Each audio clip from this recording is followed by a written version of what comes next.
বন্ধুরা, আজকে দুটো ডিম আর বাজারে নতুন ওঠা একটা গাজর দিয়ে দারুণ স্বাদের একটা টি টাইম কেকের রেসিপি নিয়ে চলে এসেছি। খেতে অসাধারণ হয় আর বানানোটা কিন্তু একদমই কঠিন নয়। গ্যাসের ওভেনে কড়াইতে আমরা এই কেকটা বানাবো। তো চলুন দেখে নেওয়া যাক কিভাবে দারুণ স্বাদের এই কেক বাড়িতে বানিয়ে ফেলা যায়। বাই দ্য ওয়ে, আমি নাফিসা আর আপনারা দেখছেন flavour and fest by Nafisa. চ্যানেলে নতুন বন্ধু হলে রিকোয়েস্ট করবো চ্যানেলটাকে সাবস্ক্রাইব করে পাশে থাকা নোটিফিকেশন বেলটাতে ক্লিক করে দেবেন যাতে পরবর্তী ভিডিওর আপডেটগুলো পেয়ে যেতে পারেন। আর যারা ফেসবুক পেজ থেকে দেখছেন তাদেরকে অনুরোধ করবো পেজটাকে প্লিজ ফলো করে দেবেন। তো শুরু করছি। প্রথমে আমরা যে কড়াইতে কেকটা বানাবো সেই কড়াইটাতে একটু অয়েল ব্রাশ করে নিচ্ছি। এই কড়াইতেই আমরা কেকটা বানাবো। কড়াইটা ননস্টিক কড়াই। ভালোভাবে অয়েল ব্রাশ করে নেওয়ার পর একটু ময়দা ডাস্ট করে দিচ্ছি এইভাবে, যাতে কেকটা খুব ভালোভাবে ডিমোল্ড হতে পারে। এমনিতেই এটা ননস্টিক কড়াই, ডিমোল্ড হয়ে যাবে, তাও একটু ময়দা ডাস্ট করে নিচ্ছি। আপনারা চাইলে একটু বাটার পেপারও লাগিয়ে নিতে পারেন। তো এইভাবে কড়াইটা রেডি করে সাইডে রেখে দেব। এবার এখানে একটা গাজর নিয়ে নিয়েছি। এখন শীত পড়ে গেছে, তো গাজর উঠে গেছে, সেই গাজর দিয়েই আমরা কেকটা বানাচ্ছি। তো গাজরটাকে প্রথমে ধুয়ে পরিষ্কার করে নিয়েছিলাম, তারপর এর খোসাটাকে ছাড়িয়ে নিচ্ছি। তো খোসাটা ছাড়িয়ে নেওয়ার পর একটা গ্রেটারের সাহায্যে গাজরটাকে কুড়িয়ে নেব। দেখুন এইভাবে একটু বড় বড় ছিদ্রযুক্ত গ্রেটার দিয়ে গাজরটাকে কুড়িয়ে নিচ্ছি। আপনারা চাইলে মিক্সিতে পেস্টও বানিয়ে ফেলতে পারেন, তবে এইভাবে কুড়িয়ে গাজরটা কেকের মধ্যে ব্যবহার করলে কেকটা খাওয়ার সময় গাজরটা মুখে পড়লে খেতে বেশ ভালো লাগে। তো পুরো গাজরটাকে কুড়িয়ে নিচ্ছি। এখন ওভেনের উপরে একটা কড়াইতে নিয়ে নিচ্ছি 1 টেবিল স্পুন ঘি। ঘিটা খুব ভালোভাবে গরম হয়ে গেলে এর মধ্যে অ্যাড করে দিচ্ছি কুড়িয়ে রাখা গাজরগুলো। এইভাবে ঘিয়ের সঙ্গে গাজরটাকে সামান্য সময় একটু ভেজে নিয়ে যদি কেকে ব্যবহার করা হয় তাহলে কেকের স্বাদ কিন্তু বহুগুণ বেড়ে যায়। তবে আপনারা চাইলে না ভেজেও ব্যবহার করতে পারেন। মিনিট 2-3 এটাকে একদম মিডিয়াম টু লো ফ্লেমে ভেজে নেব, যাতে কোনো কালার না আসে, শুধুমাত্র কাঁচা গন্ধটা চলে যায়। তো ভাজা হয়ে গেছে। এবার এটাকে একটা পাত্রে তুলে নিয়ে একদম ঠান্ডা করে নেব।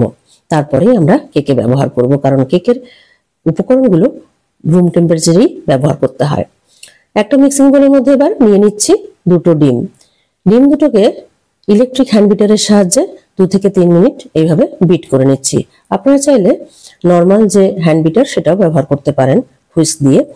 তো 2-3 মিনিট বিট করে নেওয়ার পর এর সঙ্গে অ্যাড করে দিচ্ছি 1/2 কাপ পরিমাণ গুঁড়ো চিনি। বাড়ির নর্মাল চিনিটাকেই একটু মিক্সিতে গুঁড়ো করে নিয়েছিলাম, সেটাই ব্যবহার করলাম। আর দিয়ে দিলাম 1/4 কাপ পরিমাণ নন ফ্লেভার্ড কুকিং অয়েল, অর্থাৎ যে তেলে কোনো রকম ফ্লেভার বা গন্ধ থাকবে না সেই তেলই আমাদের কেকে ব্যবহার করতে হবে।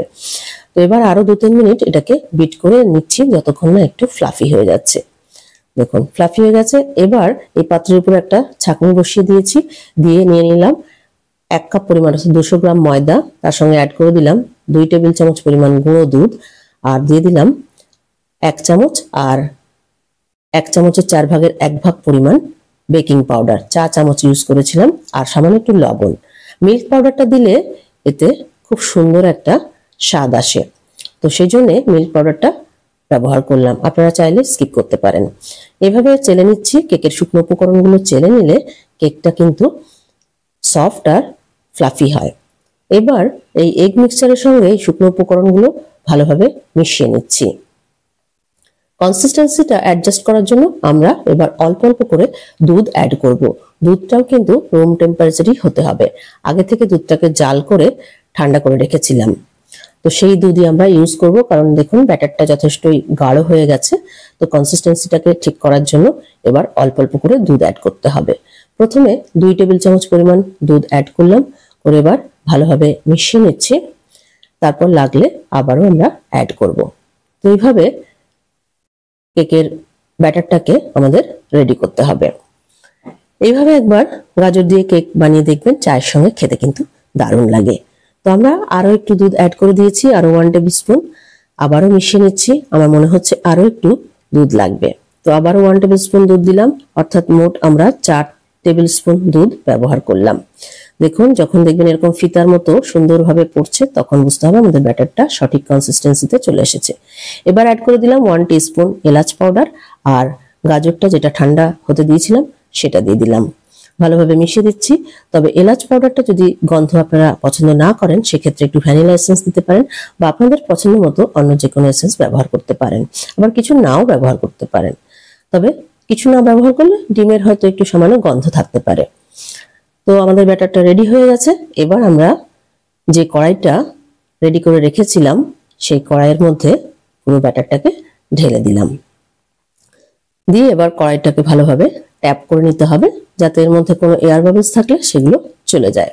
তো খুব ভালোভাবে ট্যাপ করে নিয়ে এবার একটু কাজু দিয়ে ডেকোরেট করে নিচ্ছি, তবে এটা অপশনাল, আপনারা চাইলে কিছু নাও দিতে পারেন, আবার অন্য জিনিস দিয়েও এটাকে ডেকোরেট করতে পারেন, যেমন কিশমিশ বা টুটি ফ্রুটি, যে কোনো পছন্দ মতো জিনিস দিয়ে ডেকোরেট করতে পারেন। এবার এখানে একটা পুরনো তাওয়া 5 মিনিট মিডিয়াম ফ্লেমে প্রিহিট করে নিয়েছিলাম। এবার ফ্লেমটাকে একদম কমিয়ে দিয়েছি, দিয়ে কড়াইটা বসিয়ে দিয়েছি, দিয়ে এটাকে 30 থেকে 35 মিনিট বেক হতে দেব। 35 মিনিট পর চেক করছি, দেখুন একটা নাইফ দিয়ে চেক করে নিচ্ছি, নাইফটা একদম ক্লিন বেরিয়েছে, তার মানে আমাদের কেকটা একেবারে রেডি হয়ে গেছে। তো এবার এটাকে একটু ঠান্ডা করে নেব। তো ঠান্ডা করার পর এটাকে এখন ডিমোল্ড করে নিচ্ছি। দেখুন ননস্টিক কড়াই বলে খুব সহজেই উঠে যাচ্ছে। তো এবার একটা প্লেটের উপরে এইভাবে এটাকে ডিমোল্ড করে নিচ্ছি। দেখুন তলায় একটু বাদামি রং ধরেছে, এটার জন্য কেকটা খেতে কিন্তু আরো বেশি ভালো লাগে। এবার আমরা কেকটাকে কেটে দেখিয়ে দিচ্ছি। দেখুন ছুরি দিয়ে কাটাটা দেখেই বুঝতে পারছেন এটা কতখানি সফট হয়েছে। তো এইভাবে বাজারে নতুন ওঠা গাজর দিয়ে কেক একবার এই টি টাইম কেক বাড়িতে বানিয়ে দেখতে পারেন। আর বাড়িতে বানালে কমেন্টের মাধ্যমে জানাতে কিন্তু ভুলবেন না যে খেয়ে আপনাদের কেমন লাগলো।